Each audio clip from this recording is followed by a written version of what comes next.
Na década de 1950, a Força Aérea Soviética enfrentava um problema de treinamento que causava mortes. Os pilotos em treinamento aprendiam o básico em treinadores a pistão lentos, como o Yak-18, e a partir daí passavam diretamente para o MiG-15 UTI de 2 lugares. Pense nesse salto por 1 minuto. Em uma semana, um jovem está voando devagar com um pequeno motor radial, e na semana seguinte ele está preso a um jato de asa enflechada, chegando a quase 1000 km por hora, e quase nada do que ele aprendeu no primeiro avião serve para o segundo. A pilotagem era diferente, a energia era diferente. O campo de visão mudou totalmente e os acidentes aumentaram proporcionalmente. Acidentes fatais no treinamento viraram rotina e cada cadete enterrado era um piloto de combate que os esquadrões perderiam para sempre. O que os soviéticos precisavam era de um treinador a jato dedicado, feito para todo o treinamento, um avião que pudesse levar um aluno desde o seu primeiro voo, passando pelo treinamento intermediário e pela familiarização com armamentos. Assim, quando ele passasse para a sua aeronave de combate, voar um jato já seria algo natural para ele. A Força Aérea Soviética escreveu um requisito nesse sentido entre meados e o fim dos anos 1950, e com o tempo isso se transformou em algo maior. Busca por um treinador a jato único para padronização em todas as forças aéreas do Bloco Oriental. Agora, o avião que acabou respondendo a esse chamado tomou forma bem longe de qualquer escritório de projeto soviético. Tchecoslovacos voavam nos mesmos Yaks e MiGs de 2 lugares e enterravam cadetes pelos mesmos motivos. Mas, diferente da maioria dos estados menores do Pacto de Varsóvia, eles tinham indústria para agir, pois a Aero já produzia aviões desde logo após a Primeira Guerra Mundial. Então, mais ou menos na mesma época em que Moscou estava escrevendo seus requisitos, a Força Aérea Tchecoslovaca já vinha desenvolvendo seu próprio requisito para um treinador a jato para todas as etapas do treinamento. E esse trabalho se transformou em uma parceria entre engenheiros do Instituto de Pesquisa em Aviação VSLU e o fabricante Aerovodochody. 2 projetistas, Zdeněk Rublik e Karel Thomas, criaram o conceito original e quando ambos se aposentaram antes do término do trabalho, um engenheiro chamado Jan Volchek levou o projeto até o fim. A filosofia deles seguiu simples e firme durante todo o processo. Construir um avião fácil de pilotar, resistente e barato para a produção em massa. O protótipo chamado XL-29 ficou pronto na primavera de 1959 e você pode perceber essa filosofia diretamente na estrutura da aeronave. As asas, montadas no meio e totalmente retas, garantiam estabilidade, facilitavam a produção e deixavam espaço nas raízes para as entradas de ar do motor único na cauda. Flaps com fenda auxiliavam na decolagem e pouso. Os ailerons tinham balanceamento aerodinâmico, dispensando força nos braços do aluno para girar o avião, e o trem de pouso era robusto. Robusto para suportar o tipo de aterrissagem que alunos pilotos costumam fazer. E para fazer isso em grama, areia e terra batida. Porque muitas escolas de aviação do Bloco Oriental não contavam com pistas de concreto liso. Os 2 cockpits ficavam em tandem sob canópias separadas, com o instrutor sentado um pouco mais alto atrás para poder enxergar por cima do aluno. E ambos os assentos eram ejetáveis, conectados para disparar juntos, assim os 2 nunca poderiam colidir na saída. Mas o mais marcante estava na parte de cima. O L-29 possuía cauda em T, com o estabilizador horizontal acima da esteira das asas, o que faz diferença em um avião de treinamento. Durante a barrena, o profundor fica em ar limpo e mantém sua eficácia. Como as superfícies horizontais ficam acima e não à frente do leme, ele recebe ar limpo, facilitando a recuperação da barrena. E a perda de controle era a principal causa de morte de jovens pilotos em treinamento. Mas as caudas em T têm seu preço. Levantar muito o nariz em alta velocidade pode fazer a esteira da asa cobrir o estabilizador alto, causando um stall profundo difícil de recuperar. Por isso, poucos caças de alta manobrabilidade usam essa configuração. Mas um treinador básico voando normalmente nunca atinge esse limite, por isso a Aero manteve o estabilizador em T. A manutenção teve igual atenção. O revestimento era coberto por painéis de acesso rápido e toda a parte traseira foi projetada para se separar atrás da asa e ser removida em um carrinho especial, deixando o motor exposto para os mecânicos. Um truque copiado diretamente dos MiG-15 de 2 lugares que os soviéticos já estavam voando. Essa única decisão transformou a troca de motor de um grande serviço de hangar em uma tarefa rotineira. Aquele motor no carrinho merece uma história própria, pois representa uma pequena declaração de independência. Os tchecoslovacos não queriam depender de turbojatos soviéticos sob licença, então chamaram a fabricante de motores Motorlet para criar um motor nacional concebido para esse treinador desde o início. O resultado foi o M700 e um turbojato de fluxo centrífugo de estágio único, gerando pouco menos de 2.000 libras de empuxo, e ele funcionou pela primeira vez em 1958. No entanto, ele não estaria pronto quando a célula estivesse pronta. Então, o XL-20 fez seu voo inaugural em 5 de abril de 1959, equipado com um motor britânico, o Bristol Siddeley Viper. O próximo protótipo voador também utilizava o Viper, mas em julho de 1960, o terceiro protótipo voou com o M701 e a partir desse dia, o avião voou apenas com potência tchecoslovaca e nada mais. Foi mais ou menos nessa mesma época que ele ganhou o apelido de Delfim, o golfinho. Basta olhar aquele nariz arredondado do ângulo certo para entender por que o apelido pegou. Com o motor planejado finalmente instalado, os testes aceleraram porque Moscou havia anunciado uma competição para selecionar o próximo avião de treinamento de todo o bloco oriental, e a Aero havia sido convidada a levar seu protótipo. Os testes de voo foram bons no geral, com alguns ajustes pelo caminho. Os freios aerodinâmicos ganharam furos para eliminar vibrações ao serem acionados, e o tubo de pitot foi transferido da cauda para a asa após fornecer leituras erradas durante manobras bruscas. Em 1961, o terceiro protótipo foi para o campo de aviação de Monino, perto de Moscou, onde passou por 2 meses de avaliação exaustiva, contra seus 2 rivais, o Yakovlev Yak-30 de fabricação soviética e o PZL TS-11 Iskra de fabricação polonesa. Uma comissão com representantes dos 3 países conduziu os testes, liderada por um tenente-general soviético chamado Matveyev. Mediram tudo o que era possível em um avião de treinamento.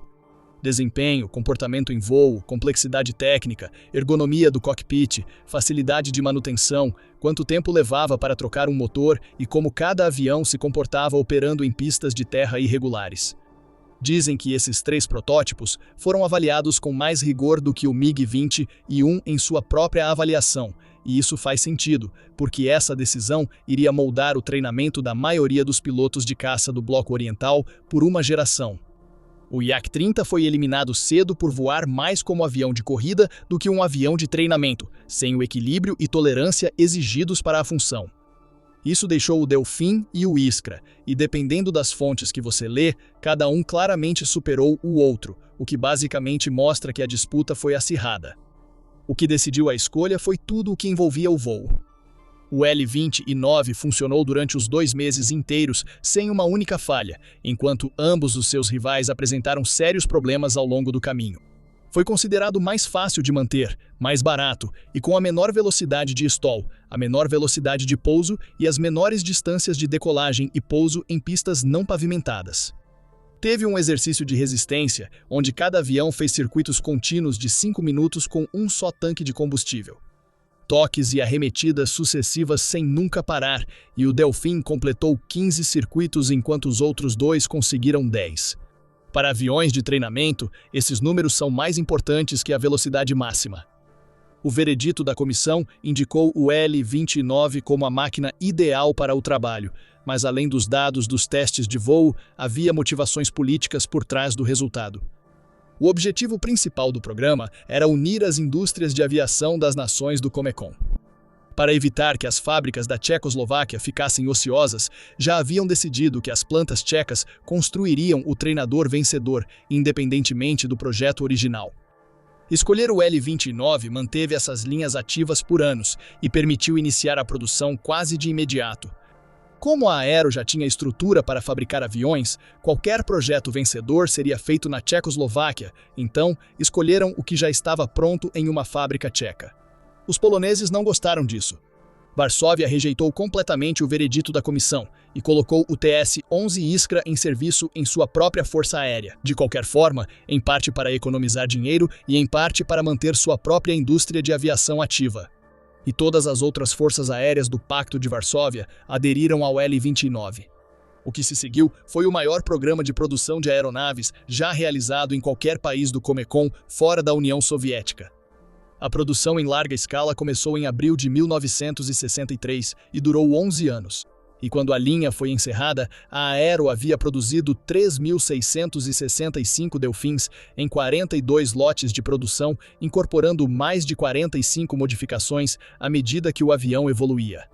O pequeno M7 M700-1 se tornou um grande programa por si só, com mais de 9.000 motores produzidos e pelo menos 5.000 deles destinados exclusivamente para abastecer a produção e as peças sobressalentes do L-20 e 9. Até hoje, o L-20 e 9 segue como o treinador a jato militar dedicado mais produzido da história. O Lockheed T-33 foi produzido em números maiores, mas originou-se do F-80 Shooting Star com um segundo assento adaptado. O mérito de ser um projeto criado do zero continua com o Delfim. E além do Pacto de Varsóvia, o avião foi vendido para vários lugares, operando no Egito, na Síria, no Iraque, no Afeganistão, na Indonésia, na Nigéria e em Uganda, entre outros. A maioria era de treinadores padrão de 2 lugares, com poucas exceções. O L-20 e 9. A Acrobat foi uma versão acrobática monoposto, um projeto pessoal dos engenheiros da Aero para testar os limites da estrutura. Apenas 2 exemplares foram construídos. Viajaram por feiras de engenharia e impressionaram o público ocidental no Salão Aeronáutico de Paris de 1969. A única subvariante operacional de verdade foi o L-2929R, uma versão de reconhecimento tático que trocava o cockpit traseiro por um compartimento cheio de câmeras voltadas para baixo. A documentação desse modelo é confusa. Alguns registros dizem que o projeto acabou em 1965, mas documentos tchecos indicam uma pequena série feita no 18º lote, com evidências de que um lote foi enviado ao Egito. As variantes eram secundárias diante da função principal. Em serviço, o Delfim conquistou o tipo de reputação com que treinadores sonham. A Força Aérea Soviética foi de longe a maior operadora, adquirindo cerca de 2.000 deles para substituir seus treinadores antigos e seus MiG-15 de 2 lugares. Essa aquisição cumpriu exatamente o propósito do programa. Porque com o Delfim na pista, um cadete voava jatos desde sua primeira lição até a última, e o salto perigoso de um treinador a pistão direto para um MiG havia acabado. Os pilotos usaram analogias com carros para explicar a diferença. O Delfim era como um Volga sedã suave, diziam eles, enquanto o velho Yak-18 era um Moskvich pequeno e rudimentar, e o MiG-15 era um Pobeda. Os instrutores o elogiavam por ser tolerante e dócil, um avião que absorvia os erros dos alunos que teriam sido fatais em aeronaves mais instáveis, e os números confirmam essa sensação. Porque com os flaps baixados, esse jato estola a cerca de 70 nós, que é a faixa de velocidade de um monomotor a pistão. No serviço da Tchecoslováquia, o avião ganhou o apelido de carrinho de bebê voador por causa do conforto e segurança que proporcionava aos instrutores enquanto seus bebês faziam suas primeiras tentativas trêmulas no céu. Um cadete geralmente estava pronto para o primeiro voo solo após 13 horas de voo em duplo comando. O Delfim tinha como principal função manter os novatos vivos até virarem pilotos de caça e fazia isso tão bem quanto qualquer avião. Como ocorre com jatos baratos e abundantes, o Delfim recebeu funções para as quais não foi projetado. Os pontos de fixação sob as asas sempre existiram para os cadetes aprenderem o básico de lançar bombas e foguetes, mas um suporte de bomba de treinamento também pode carregar uma bomba real facilmente. Ele podia levar casulos de metralhadora, foguetes e 2 pequenas bombas nesses 2 pontos. Os L-20 e 9 egípcios atacaram forças terrestres israelenses na Guerra do Yom Kippur e também foram usados na Guerra Civil da Nigéria. O limite dessa carreira ficou claro na Primeira Guerra de Nagorno-Karabakh, quando o Azerbaijão perdeu pelo menos 14 dos 18 Delfins para as defesas aéreas armênias.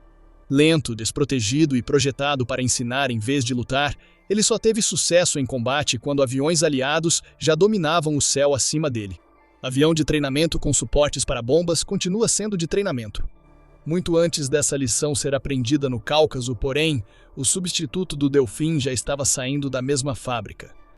No início dos anos 1970, o Aerozone LL-39, a Albatross estava assumindo a linha de produção e a fabricação do Delfim foi encerrada em 1974, mas o avião não saiu de cena silenciosamente. Ele permaneceu em serviço militar por décadas, frequentemente voando ao lado de seu substituto, e alguns ainda estavam nos registros militares ativos até o começo dos anos 2020. Com o fim da Guerra Fria, os sobreviventes ganharam nova vida. Muitos passaram para as mãos de particulares, onde as virtudes que o tornaram ótimo para treinamento militar, manuseio fácil, estrutura robusta e manutenção simples, fizeram dele um dos jatos militares históricos mais populares à venda. Os Delfins ainda participam de shows aéreos. Em 2008, 2 deles ficaram em primeiro e segundo lugar na categoria de jatos nas corridas aéreas de Reno. Alguns desses concorrentes utilizam o mesmo motor Viper britânico.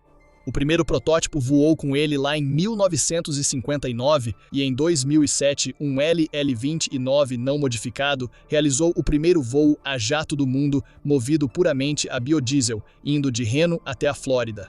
Outras 3 ainda atuam em universidades americanas como aeronaves de pesquisa de voo de alta dinâmica. Isso é cerca de 65 anos depois que o modelo entrou em serviço. E para um avião projetado para perdoar os erros de adolescentes, ainda realizando um trabalho honesto 6 décadas depois, é talvez o maior elogio que esta indústria sabe fazer. Então é isso para o vídeo de hoje. Se você gostou desse vídeo, faz um favor e aperta o botão de curtir, se inscreve se você é novo por aqui e ativa o sininho das notificações, porque isso realmente ajuda muito a gente.